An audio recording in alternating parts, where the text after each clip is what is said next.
Hey guys, Nic Bittle here coming at you with this week's Leadership D.R.I.P. Want to give a shout out to Egan Companies out in the Twin Cities. Been doing some work out there with them. Elise, Megan, thank you. Thanks for having me out. James, appreciate you. Ross, all you guys. Mark, all you guys, appreciate you. Thanks for having me out. Thanks for the coat. I'm kind of thin-skinned out here in Corn America. Don't get a lot of winter.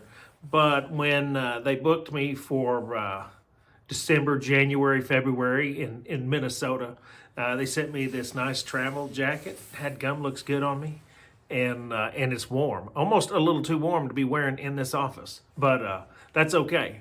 So, but appreciate you guys, and we're going through a series on trust. No, we're not. We're not going through a series on trust. Trust is what we're talking about when we're going through a series around pulling information out of somebody. And when you think about pulling information out of somebody, we got to ask ourselves the question, why? Why don't they want to share?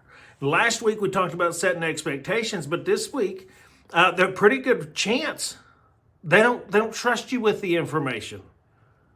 If they're not willing to share some information, we should ask ourselves the question, why? After all, we're here to help, right? Was it Ronald Reagan that said the 9 most dangerous words in the English language are I'm from the government and I'm here to help? Is that how you're viewed? When you go, let's say you're talking to a field leader and you're trying to pull information out of them, are you viewed as no help at all? Have we done something to break that trust? What about you as a foreman?